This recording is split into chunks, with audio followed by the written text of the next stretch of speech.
Jambo la pili, mtu kanipigia simu, Msigwa, hujaposti siku 2-3, kulikoni? Una shida gani? Hapana, sina shida yoyote wala sina changamoto yoyote, isipokuwa kipindi hichi cha mfungo ni masiku machache yanayohesabika na ni siku chache zilizobaki.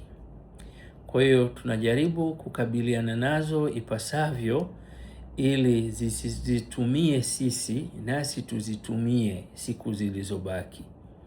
Kwa tunaendelea kumwomba Mungu atupe afya njema ili tutumie masiku machache yaliyobaki kwa ukamilifu unaostahiki.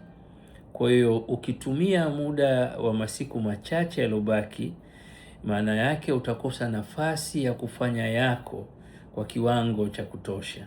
Ndiyo maana tukaona ni vyema tutangaze likizo, kuwa tutafanya kazi kwa muda mfupi ili tupate nafasi pana zaidi ya kufanya yanayostahiki kufanywa katika kipindi cha siku chache zinazohesabika, na zimebakia siku chache zinazohesabika.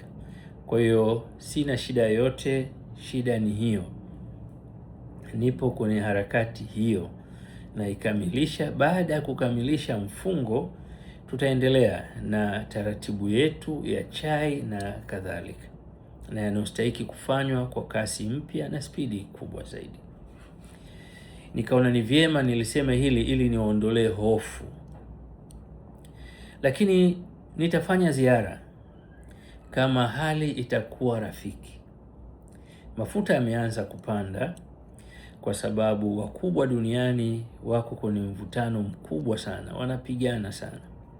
Hali ya uchumi hata kwa wenzetu ambao wameendelea kuliko sisi, nao wanaanza kulia. Ukiwasikiliza wanahangaika kwa sababu mambo mengi walikuwa na wao ni tegemezi.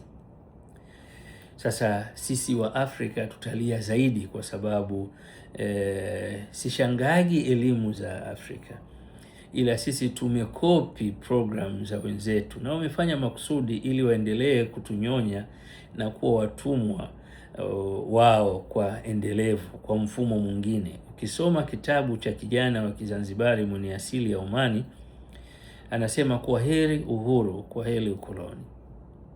Nilimuuliza, unataka kutuambia uhuru tutapata? Akasema iko siku tutapata uhuru.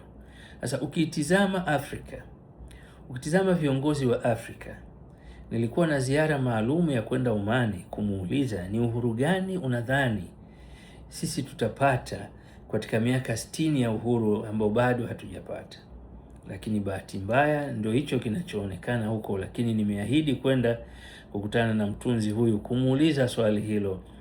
Hivi ni maneno tuliandika kutaka kupata PhD? Ni kweli unataka kutuambia ni njia ipi Afrika itapata uhuru wa kiakili?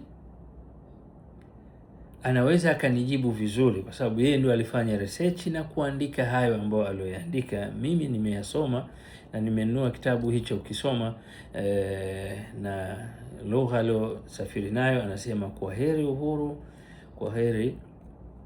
Ni kitabu maarufu, kinapendwa na wengi, kinasomwa na wanasiasa wengi na wanahistoria wengi wanakisoma kitabu hicho.